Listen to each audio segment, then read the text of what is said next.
1장 6절에서 15절까지 말씀입니다.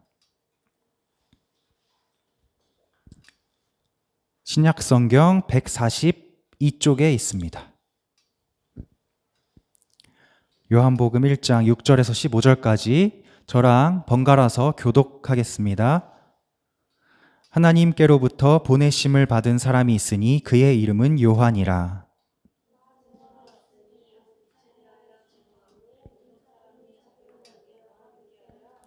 그는 이 빛이 아니요 이 빛에 대하여 증언하러 온 자라. 그가 세상에 계셨으며 세상은 그로 말미암아 지은 바 되었으되 세상이 그를 알지 못하였고 영접하는 자 곧 그 이름을 믿는 자들에게는 하나님의 자녀가 되는 권세를 주셨으니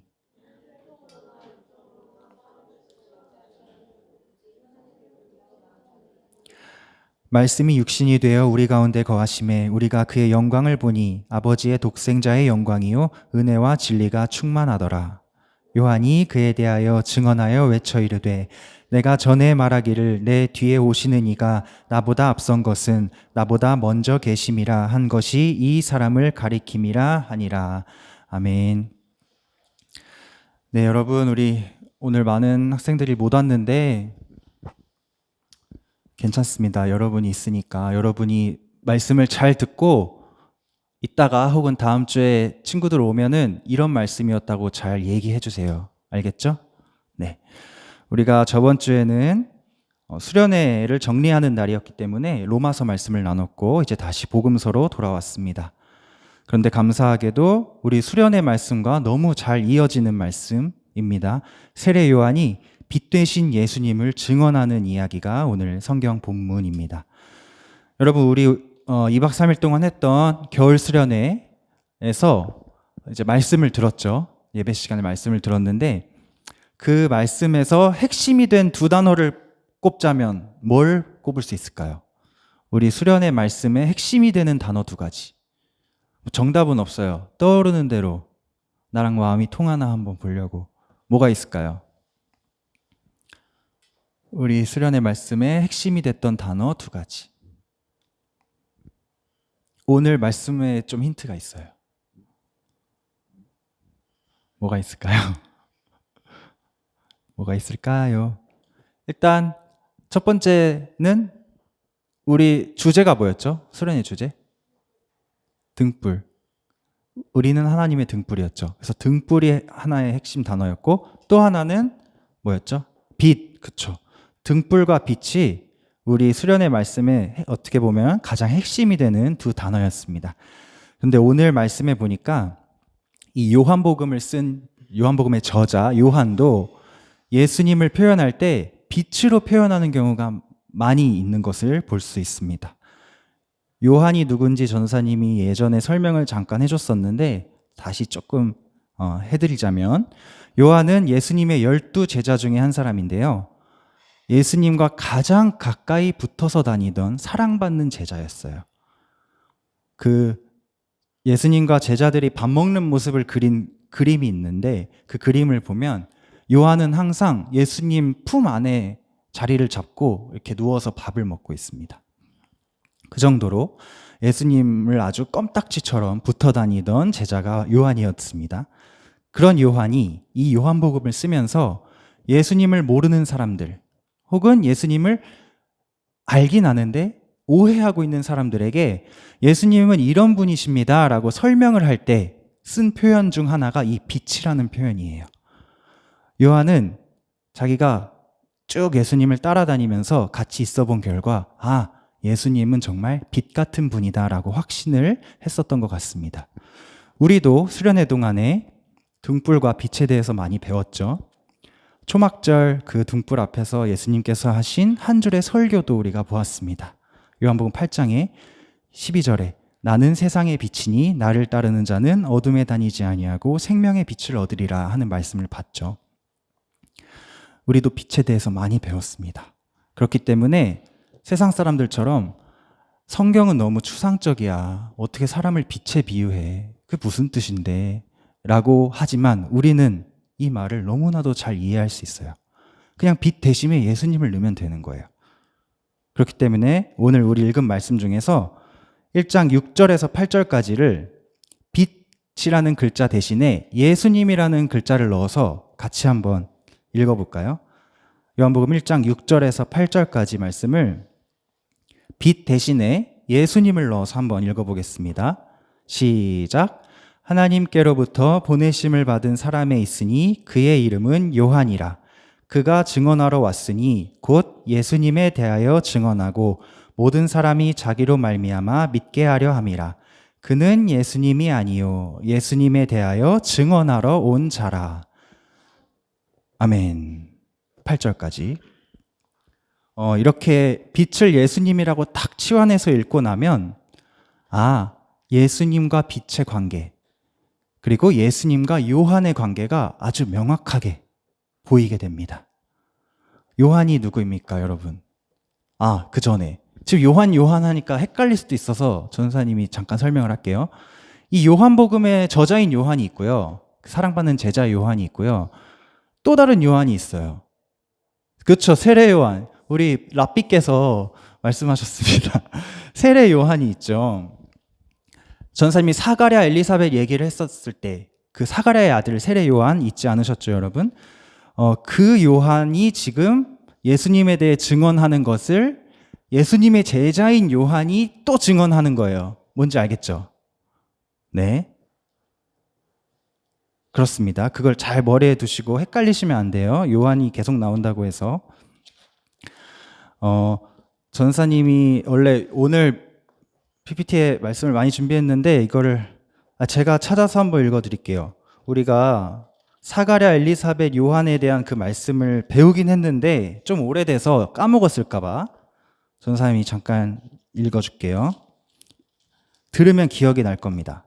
누가복음 1장 13절에서 17절까지 천사가 그에게 이르되 사가랴워 무서워하지 말라. 기억나나요? 네. 너의 간구함이 들린지라 내 아내 엘리사벳이 내게 아들을 낳아주리니 그 이름을 요한이라 하라. 그 요한이 지금 오늘 말씀의 주인공입니다. 천사가 나타나서 요한에 대해서 말씀했을 때 무엇을 말씀했냐면 누가복음 1장 17절에 보면 16절부터 보면 요한은 이스라엘 자손을 하나님께로 돌아오게 할 것이고 엘리야의 심령과 능력으로 주 앞에 먼저 와서 아버지의 마음을 자식에게 거스르는 자를 의인의 슬기에 돌아오게 하고 주를 위하여 세운 백성을 준비하리라 라고 천사가 말을 했었어요. 이제 요한이 다 자라서 청년이 되어서 이 말씀대로 행할 때가 되었습니다. 주를 위하여 먼저 가서 주께서 세우실 백성을 준비시키는 일을 요한이 이제 시작을 할 때가 됐습니다. 여러분, 예수님이 오시기 전에 먼저 가서 예수님이 하실 일들을 준비하는 이 과정 아주 막중한 임무지 않습니까? 그런데 이 임무를 하기 위해서 요한이 무엇을 하는가? 그거를 우리가 주목해 볼 필요가 있어요. 할 일이 많을 거잖아요. 예수님이 이제 일을 하시려면 뭐 준비할 게 많지 않겠습니까? 뭐 옷도 좀 준비하고 타고 다니실 뭐 말이나 이런 것도 준비하고 사람들 막 몰리면 다칠 수도 있으니까 뭐 보디가드도 섭외해 둔다든지 이런 할 일이 많을 텐데 요한은 이런 일들은 하지 않아요. 하지 않고 어디로 가느냐? 아무도 없는 빈 들로 갑니다. 광야로 갑니다. 광야는 어떤 곳인가? 광야는 풀도 자라지 않고요. 동물도 없고 먹을 것도 없고 그냥 돌만 굴러다니는 빈 땅이 광야입니다. 요한이 이런 광야로 나아가서 가끔씩 뛰어다니는 메뚜기를 잡아먹으면서 꿀을 먹으면서 지내기 시작합니다. 아니, 예수님의 길을 준비할 사람이 할 일이 얼마나 많은데 이렇게 아무도 없는 광야에 가서 떠돌이처럼 거지 같은 생활을 하고 있나? 그 이유가 무엇일까? 그 이유가 두 가지가 있습니다. 첫 번째, 광야는 세례 요한을 향해서 하나님께서 이미 예고하신 하나님의 계획이었고요. 이 계획을 요한이 굳게 신뢰하고 있었어요. 이사야 40장 3절에 보면 외치는 자의 소리여 이르되 너희는 광야에서 여호와의 길을 예비하라. 사막에서 우리 하나님의 대로를 평탄하게 하라 라는 말씀이 있습니다. 즉 요한이 있기 몇백 년 전부터 요한에 대해 이미 예언이 있었는데 그 예언이 말하기를 여호와의 길을 예배할 사람은 광야에서 외치는 자의 소리로 예수님의 길을 준비할 것이다 라고 예언을 한 거예요. 그리고 요한은 이 말씀을 아주 잘 알고 있었습니다. 요한복음 1장 23절에 보면 요한이 자기 자신을 이렇게 소개합니다. 나는 선지자 이사야의 말과 같이 주의 길을 곧게 하라고 광야에서 외치는 자의 소리다. 자기 자신을 이렇게 소개합니다. 즉 하나님께서 자신에게 주신 그 계획을, 말씀을 알고 믿고 신뢰하고 따르는 행위가 바로 광야로 가는 행위였다라는 것이고, 두 번째 이유가 있어요. 두 번째 이유는 오늘날 우리에게도 적용되는 이유입니다. 여러분, 광야라는 곳은 하나님의 말씀이 임재하는 곳입니다.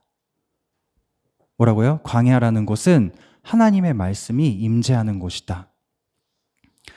누가복음 3장에 보면 요한이 빈들에 있을 때에 하나님의 말씀이 직접 요한을 찾아옵니다. 제가 잠깐 펴서 읽어드릴게요. 누가복음 3장 2절에 보면 안나스와 가야바가 대제사장으로 있을 때에 하나님의 말씀이 빈들에서 사가랴의 아들 요한에게 임한지라 라고 말씀합니다. 여러분, 우리가 방탈출할 때, 수련회 때 방탈출할 때 처음 봤던 영상 기억하세요? 이걸로 봤던 영상? 모세의 영상이었죠. 그 모세도 하나님의 음성을 언제 처음 들었는가? 애굽의 왕자로 있을 때도 아니고 편안하게 안락한 생활을 즐기면서 하고 싶은 거 다 할 때가 아니고 광야로 내쫓겨갔을 때 빈들에 아무것도 없는 땅에서 떨기나무 하나에 붙은 불에 임하신 하나님의 말씀을 모세가 듣게 되죠. 이 광야라는 장소는 여러분이 성경을 나중에 읽어보면 하나님께서 뭔가 큰 일을 행하실 때에 사람을 불러서 명령을 주실 때에 찾아오시는 장소로 즐겨 쓰시는 곳이 이 광야입니다. 왜일까? 하나님께서 왜 굳이 다른 곳도 아니고 이렇게 황량하고 비어있는 광야에서 말씀을 주실까? 하나님이 광야를 좋아하시는 걸까요? 저는 아닐 것 같아요. 하나님은 생명을 너무 좋아하시거든요. 생명들이 이렇게 충만하게 살아 숨쉬는 모습을 좋아하실 텐데 아무 생명도 없는 광야에서 왜 하나님은 우리를 만나시고 우리에게 말씀을 주실까? 왜냐하면 포커스를 하나님께로 두는 것이 아니라 우리 마음에 두었을 때 생각을 해볼 수가 있어요. 광야는 우리가 하나님께 집중하고 하나님께 매달릴 수밖에 없는 곳이기 때문에 하나님께서는 그곳에 있는 우리의 마음, 그 겸손한 마음을 기뻐하시고 그곳에서 우리를 만나 주시는 겁니다, 여러분. 광야에서 우리는 하나님께만 집중하게 됩니다. 왜냐하면 누군가의 도움이 없이는 아무것도 할 수 없는 상황에서, 의지할 것이 아무것도 없는 상황에서 우리는 하나님을 바라볼 수밖에 없게 되어 있기 때문입니다. 제가 그 피부병 때문에 어려웠던 그 시기가 저에게는 어떻게 보면 광야 같은 시간 중 하나였습니다. 하나님께서 허락하신 광야였는데 제가 바로 그 시기에 로마서 8장 15절 말씀, 내 아빠 아버지 되시는 하나님의 진한 그 음성을 들었거든요. 제가 그때 그 음성을 들은 것이 우연이 아닌 것 같아요. 광야에서 찾아오시는 하나님이 저를 만나주신 거라고 저는 확신합니다. 우리는 누구나 살면서 한 번쯤은 광야를 지나갈 수밖에 없습니다. 그런데 우리가 하나님 아버지의 자녀로서 광야 앞에서 어떤 마음을 가져야 하는가? 이 어려움 속에서 하나님께서 내게 특별히 주시는 말씀이 있을 것이다 라고 기대하시고 소망을 가지시기 바랍니다. 우리가 광야 앞에서 낙심하고 좌절하고 무너지는 것은 광야를 허락하시는 하나님의 그 본심을 우리가 너무나도 모르기 때문에 하는 실수입니다. 그러므로 지금 혹은 요즘 내가 마치 광야에 있는 듯한 느낌이 드는 분이 계시다면 제가 여러분의 어려움을 다 알 수는 없지만 우리 서로 나누지도 못할, 말 못할 그런 어려움과 스트레스가 다들 있을 거예요. 그런데 그럴 때 하나님을 더욱 의지하시기 바라고요. 기도하시기 바랍니다. 그때가 하나님을 가장 만나기 좋은 때고요. 하나님이 여러분을 찾으시는 때입니다. 어쨌든 요한도 이렇게 광야에서 하나님의 말씀이 임해서 하나님을 만나고 본격적으로 자기의 소명을 감당하기 시작을 합니다. 주의 백성들을 돌아오게 하는 일을 이제 시작을 하는데 어떻게 해야 될까요? 사람들을 돌아오게 하려면 일단 사람들을 만나야겠죠. 그래서 요한이 광야를 이제 떠나서 사람들이 살고 있는 그 강변으로 갑니다. 요단 강변으로 가서 사람들을 만나서 사람들에게 말씀을 전하고 세례를 베풀기 시작합니다. 여러분 세례 아시죠? 주양이 세례 받았나요? 유아 세례 받았어요? 네, 저도 유아 세례 받았는데 이 세례는 요한이 처음 시작한 의식이었어요, 여러분. 요한의 어떤 트레이드 마크 같은 거였어요. 요한 이전엔 아무도 이 세례라는 것을 베푼 적이 없습니다. 요한이 갑자기 이게 퍽 생각나서 세례를 줘야겠다, 내가 개발한 이 의식을 해야겠다 했을까요? 아니죠. 광야에서 하나님께서 임하셔서 요한에게 말씀하셨을 겁니다.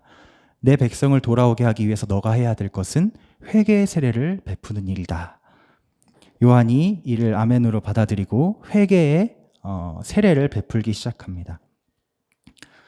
이 회개의 세례에 대해서도 예언한 말씀이 있어요.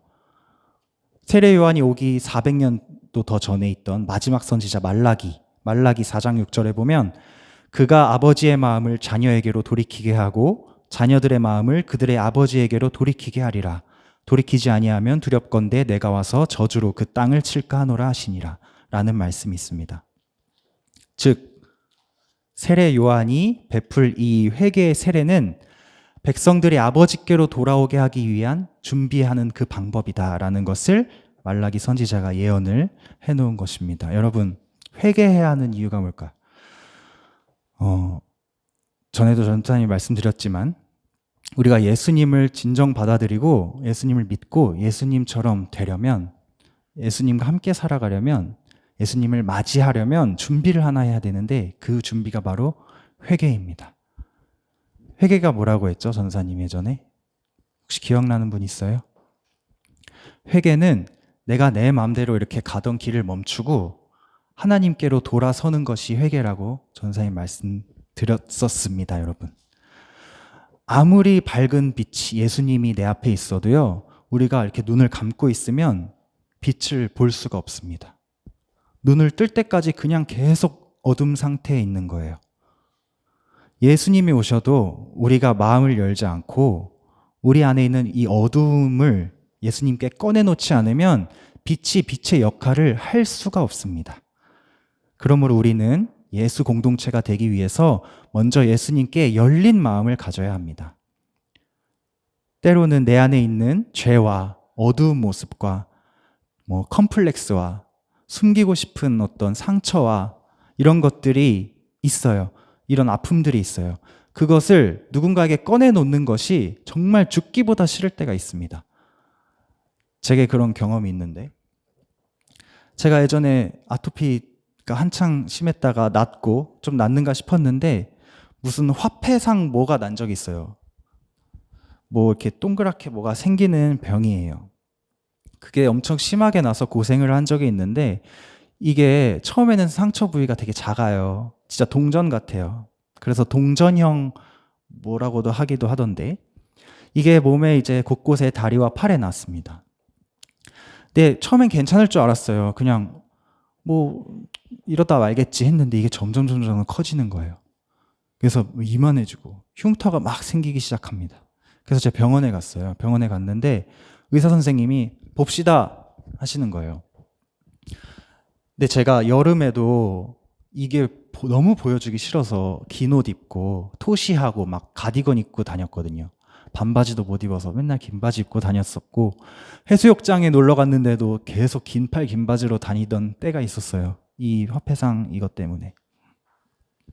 근데 의사 앞에서 이제 의사 선생님이 상처 좀 봅시다. 진료를 해야 되니까 상처를 봅시다 하는데 이거를 보여주기가 너무너무 싫은 거예요. 의사 선생님한테조차 보여주기가 싫은 거예요. 왜냐하면 얼굴이나 뭐 다른 부분은 너무 멀쩡한 일반 다른 사람인데 이 옷 밑에는 막 피가 철철 나고 있는 막 진물이 있는 상황이었거든요. 이거를 보여주기가 싫은 거예요.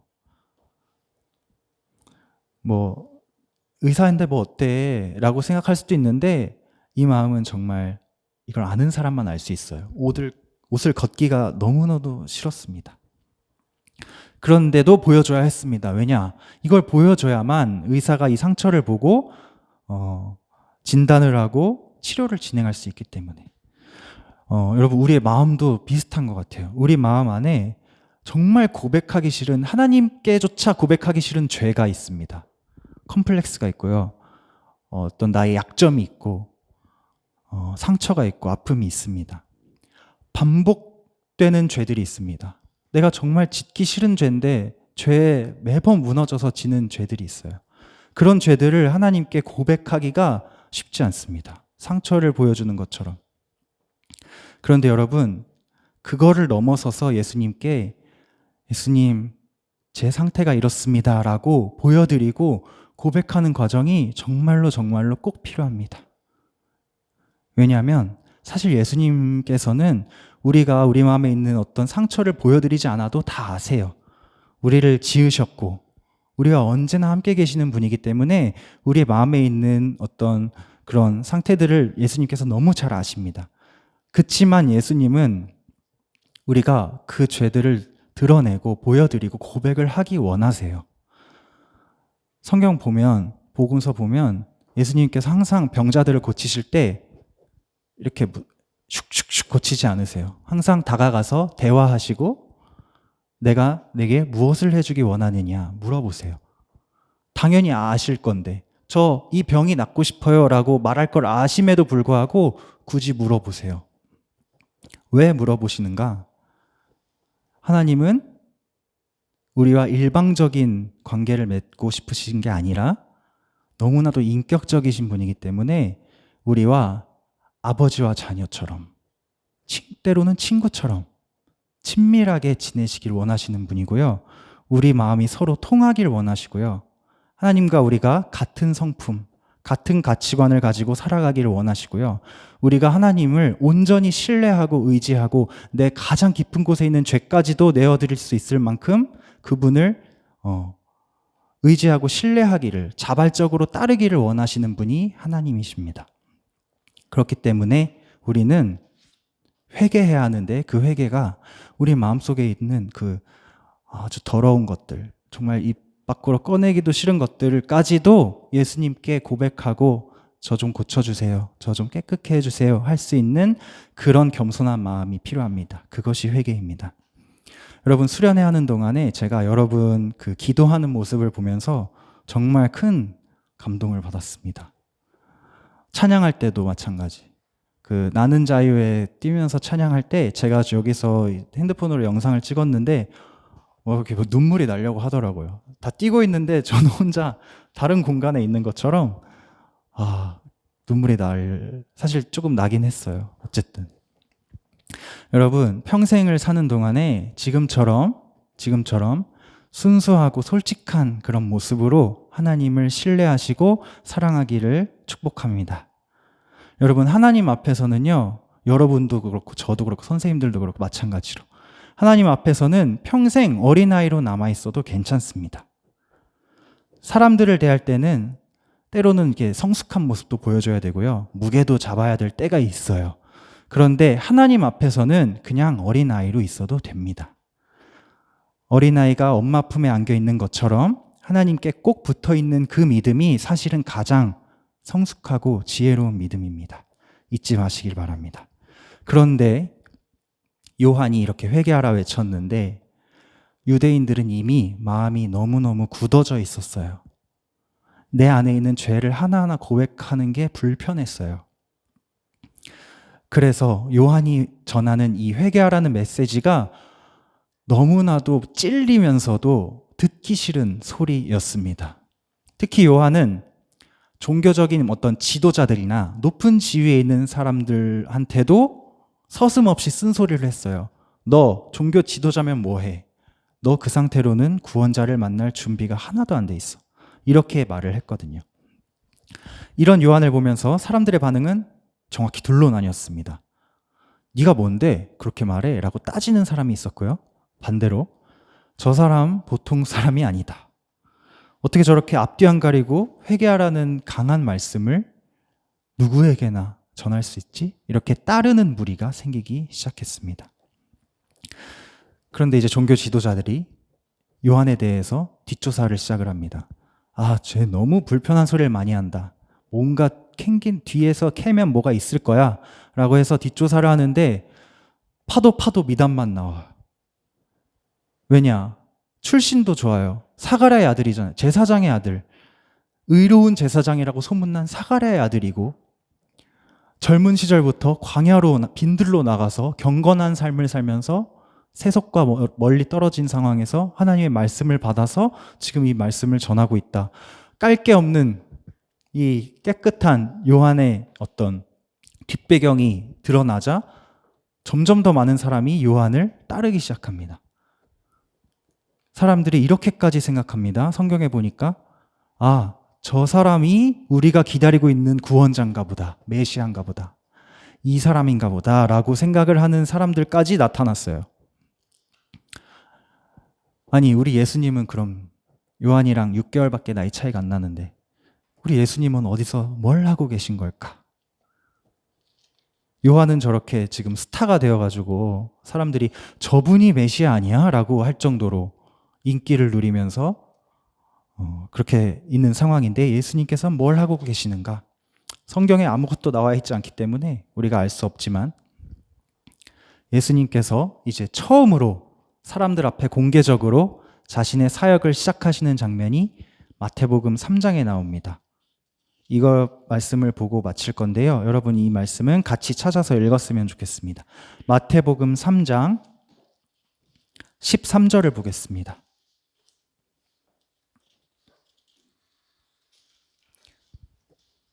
마태복음은 신약 성경에 가장 처음에 있습니다. 마태복음 3장 13절부터 주양아 뒤로 한 칸 가서 평강이랑 같이 성경 봐줄 수 있어? 감사합니다. 자, 마태복음 13장부터 눈으로 따라오세요. 마태복음 3장 13절부터 눈으로 따라오세요. 이때에 예수께서 갈릴리로부터 요단강에 이르러 요한에게 세례를 받으려 하시니 요한이 말려 이르되 내가 당신에게서 세례를 받아야 할 터인데 당신이 내게로 오시나이까. 예수께서 대답하여 이르시되 이제 허락하라. 우리가 이와 같이 하여 모든 의를 이루는 것이 합당하니라 하시니 이에 요한이 허락하는지라. 아멘. 네, 여기까지 읽겠습니다. 요한이 늘 하던 것처럼 많은 사람에게 둘러싸여서 말씀을 전하고 회개의 세례를 베풀고 있었습니다. 그런데 한 청년이 이제 저벅저벅 걸어오는 거예요. 예수님이시죠. 요한과 비슷한 나이 또래의 어떤 평범한 청년이 걸어옵니다. 예수님께서 요한 앞으로 와서 말씀하세요. 내게도 세례를 베풀어 달라. 사람들은 뭐 별 신경 안 쓰죠. 맨날 세례 받으러 오는 사람들 중 한 명이구나 하는데 요한은 예수님을 딱 알아봅니다. 아니, 제가 당신에게 세례를 받아야지 왜 당신이 제게로 오십니까? 이해가 되죠? 예수님이 회개를 하실 필요가 있습니까, 여러분? 예수님께 죄가 있습니까? 없으시죠. 완전하신 하나님이 죄가 어디 있습니까? 그런데 지금 회개의 세례를 받으러 요한 앞으로 나오신 거예요. 요한이 이건 말도 안 돼 라고 생각하고 거부합니다. 그런데 하나님께서 한 번 더 요청하세요. 아니다. 나에게 너의 그 손으로 다른 사람들에게 베풀었던 그 세례와 똑같은 세례를 나에게 베풀어라. 이렇게 하는 것이 의를 이루는 것이다. 하나님이 기뻐하시는 방법이다라는 겁니다. 이 말씀의 의미가 무엇일까? 예수님께서 왜 회개의 세례를 받으려 하시는가? 마태복음 20장 28절에 보면요. 인자가 온 것은 섬김을 받으려 함이 아니라 도리어 섬기려 하고 자기 목숨을 많은 사람의 대속물로 주려 함이니라 라는 말씀이 있습니다. 즉 예수님은 이제 앞으로 본격적인 사역을 시작하실 거예요. 우리가 이걸 공생애라고 불러요. 뭐라고 부른다고요? 공생애. 본격적인 예수님의 이제 성인이 되셔서의 사역을 공생애라고 부르는데, 공생애, 예수님의 공생애를 한 단어로 표현을 하자면 뭐 여러 단어가 있을 수 있겠지만 섬김입니다. 섬김. 그런 섬김의 이제 사역을 이 회개 세례를 받음을 통하여서 시작하시는 거예요. 왜냐? 이 세례를 받는 행위 자체가 예수님께 너무나도 큰 섬김이기 때문에. 인간의 손으로 예수님을, 죄가 없으신 분을 죄가 많은 인간의 손으로 세례를 준다? 예수님의 아주 큰 섬김입니다. 여러분, 우리가 기쁨이 넘치는 예수 공동체가 지금 잘 되고 있는지, 잘 되고 있는 것 같습니까, 여러분? 우리가 기쁨이 넘치는 예수 공동체가 잘 되고 있는 것 같나요? 정한 씨? 네. 이거는 뭐죠? 우리가 예수 공동체, 기쁨이 넘치는 예수 공동체가 잘 되고 있는지 보려면 뭘 확인해야 되는가? 우리 안에 보이게, 보이지 않게 서로 섬기는 사람들이 있는가를 보면 됩니다, 여러분. 예수님처럼 잘 이해되지 않아도, 나보다 나은 거 하나 없는 것 같아도 예수님처럼 나를 낮추고 이렇게 섬길 때에 우리가 예수 공동체가 되고 그 안에 기쁨이 넘치게 됩니다. 여러분 기억하시기 바랍니다. 우리 수련회 때 선생님들이 여러분 발을 씻어주셨죠? 예수님이 제자들을 씻어주신 것처럼 선생님들이 먼저 섬김의 본을 여러분께 보여주신 거예요. 여러분도 선생님 닮아서, 예수님 닮아서 섬김의 삶을 사시기 바랍니다. 마지막으로 마태복음 3장 16에서 17절 말씀 같이 읽겠습니다. 세례를 받고 올라오시는 예수님께 어떤 일이 일어났는지 그 말씀이 16절, 17절에 있습니다. 같이 읽겠습니다. 시작. 예수께서 세례를 받으시고 곧 물에서 올라오실새 하늘이 열리고 하나님의 성령이 비둘기같이 내려 자기 위에 임하심을 보시더니 하늘로부터 소리가 있어 말씀하시되 이는 내 사랑하는 아들이요 내 기뻐하는 자라 하시니라. 아멘. 세례를 받고 예수님이 물 위로 올라오시면서 이런 일이 일어납니다. 놀라운 일이 일어나는데 하늘이 열리고 하나님의 성령이 비둘기같이 내려와서 예수님 위에 임하고요. 그리고 하늘로부터 음성이 들립니다. 이는 내 사랑하는 아들이요 내 기뻐하는 자니라. 여러분, 이스라엘은 지금까지 이런 하나님의 어떤 직접적인 음성을 들은 적이 없어요. 상상도 못했어요. 하나님께서 나에게 육성으로 말씀하신다? 상상도 못했던 일입니다. 모세에게나 이런 일이 있는 줄 알았어요. 사무엘에게나 이런 일이 있는 줄 알았어요. 근데 이날에, 이때에 이런 일이 벌어진 겁니다. 비둘기처럼 임하는 성령, 그리고 하나님의 음성. 아주 놀라운 장면이죠. 여러분, 이 장면은 성부 하나님, 성자 예수님, 성령 하나님께서 함께 이 역사를 이루시고 계시고 앞으로도 이루실 것이라는 어떤 선언 같은 거예요. 굉장히 중요하면서도 감동적인 장면입니다. 지금 성부, 성자, 성령 하나님이 총동원이 돼가지고 이 자리에 함께하고 계신 거예요. 이 세례의 자리에. 왜? 여러분, 왜 이렇게까지 하셨을까? 하나님께서. 우리가 뭐라고 하나님께서 이렇게까지 하실까? 저는 가끔 그런 의문이 들어요. 내가 뭐라고 하나님께서 이렇게 자기 하나밖에 없는 아들을 내어주면서까지 우리를 어둠에서 건지시려고 하실까? 모르겠어요. 모르겠는데 그저 저는 하나님께서 우리에게 주시는 이 무조건적인 사랑에 그냥 감사합니다, 감사합니다. 그렇게 기도할 뿐입니다, 여러분. 우리도 오늘 말씀 듣고 나서 하나님께 감사를 드리는 기도를 할 건데요. 오늘 예수님께서 공생애를 시작하시기 직전에 이렇게 요한에게 세례를 받으시는 장면에서 우리는 하나님의, 삼위일체 하나님의 놀라운 구원의 역사를 만났습니다. 이제 다음 주부터는 본격적으로, 매주 본격적으로라는 말을 하는 것 같은데 어쨌든 본격적으로 다음 주부터는 예수님께서 이 세상을 어떻게 치유하시고 변화시키시는지, 이 땅의 팽배한 어둠을 어떻게 몰아내시는지 그 본격적인 싸움을 우리가 다음 주부터는 볼 겁니다. 기대하는 마음으로 소망을 가지고 예수님의 행적을 같이 따라가면서 예수님을 만나고 체험하고 은혜 받는 시간이 되기를 소망합니다. 네, 우리 그 사랑 찬양 부르시고 기도하겠습니다. 오늘 기도할 때는요, 여러분, 회개의 세례를 받고 섬김의 본을 보이시면서 우리를 사랑하는